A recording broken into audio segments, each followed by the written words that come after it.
Hare Krishna. Bhaimi Ekadasi occurs on the 11th day of the waxing moon in the month of Magh. Observing the Bhaimi Ekadasi vrat destroys all kinds of sinful reactions and demoniac influences that may be affecting the spirit soul, bestows freedom from birth and death, and elevates one to the spiritual abode. It is also known as Jaya Ekadasi, and the fortunate soul who observes a fast on this sacred day is relieved of the great burden of ghostly existence. A half-day fast for the appearance of Lord Varahadev is also observed on this Ekadashi day, and the festival for Varaha Dwadasi is celebrated on the following day on which Lord Varahadev appeared. The glories of Bhaimi Ekadasi have been mentioned in the Bhavishya-Uttara Purana, wherein Shri Krishna explained the importance of this Ekadashi to Dharmaraj Yudhishthira, the eldest of the Pandava brothers, by narrating a story from the ancient past. Long ago, in the heavenly planets, Lord Indra ruled his celestial kingdom very nicely, and all the demigods living there were happy and content. There was a majestical Nandana forest in his heavenly kingdom that was beautifully graced with parijat flowers. Indra drank ambrosia there whenever he liked, and was served by 50 million celestial maidens, the Apsaras, who danced in ecstasy for his pleasure. Many singers, led by Pushpadanta, sang in sweet voices beyond compare. Chitrasen, Indra's chief musician, was also there with his wife Malini and his handsome son Malyavan. An Apsara named Pushpavati became very much attracted to Malyavan. Indeed, Cupid's sharp arrows pierced the core of her heart. Her scintillating body and beautiful complexion, along with the enchanting movements of her eyebrows, cast a spell on Malyavan, and he was bewitched at once. One day, both Malyavan and Pushpavati came with the other performers to please Lord Indra by singing and dancing enchantingly, but because they had been so enamored of each other, pierced through the heart by the arrows of Cupid, they were unable to sing or dance properly before Indra, the master of the heavenly realms. Their pronunciation was wrong and their rhythm was careless. Lord Indra understood the source of the errors at once. Offended at the discord in the musical performance, he became furious and screamed, "You useless fools! You pretend to sing for me while in a stupor of infatuation with each other. You are mocking me. I curse you both to suffer henceforth as pisachas or hobgoblins. As husband and wife, go to the earthly planets and reap the reactions of your offenses." Struck dumb by these harsh words, Malyavan and Pushpavati at once became morose and fell down to planet Earth.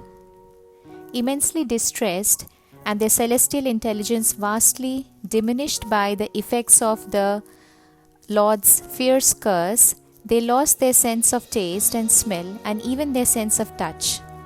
It was so cold and miserable on the high Himalayan mountains that they could not even sleep.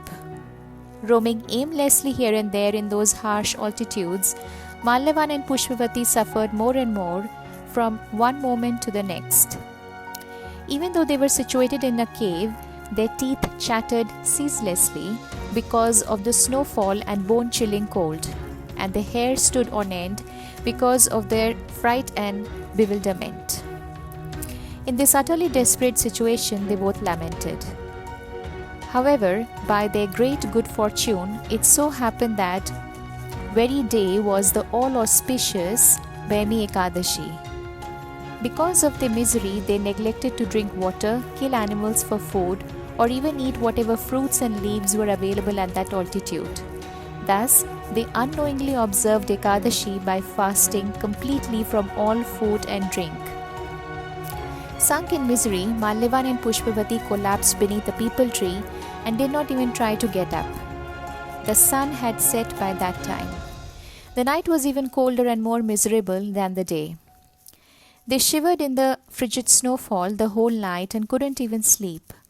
But by the virtue of the fast that they had observed by chance on Bhaimi Ekadasi, and because they remained awake all night, they were blessed. On the following day of Dwadashi, Malyavan and Pushpavati were transformed back to beautiful heavenly beings, wearing lustrous ornaments and exquisite garments. As they both looked at each other in amazement, a celestial airplane arrived on the spot for them and carried them back to the heavenly realms. Soon Malyavan and Pushpavati arrived at Amravati, Lord Indra's capital city, and then they immediately went before Lord Indradev and offered them their celestial obeisances.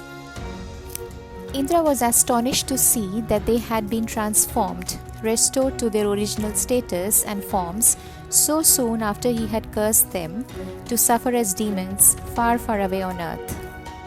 On inquiry about who released them from the irresistible curse, Malyavan replied that it was by the extreme mercy of the Supreme Personality of Godhead, Lord Shri Krishna, and also by the powerful influence of the Bhaimi Ekadasi that they were released from their suffering condition as hobgoblins. Since they executed devotional service to Sri Hari, even though unknowingly, they were happily restored to their former status. Indradev then said that because they both served the Supreme Lord Sri Keshava by observing Ekadashi, they had become worshipable even by him and were now completely purified of sin. Lord Indra then gave Malyavan and Pushpavati free rein to enjoy each other and wander about his heavenly planet as they wished. Shri Krishna instructed that one should observe a strict fast on the sacred day of Bhaimi Ekadasi, which frees one from all sins and demoniac influences. A great soul who observes this fast with full faith and devotion has in effect given all kinds of charity, performed all sorts of sacrifices, and bathed in all the holy places of pilgrimage. Fasting on Bhaimi Ekadasi qualifies one to reside in Vaikuntha and enjoy unending happiness.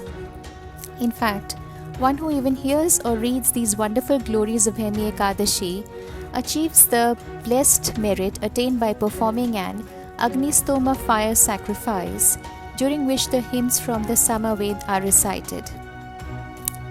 Such are the glories of Bhaimi or Jaya Ekadasi. All glories to Sri Hari. Hare Krishna.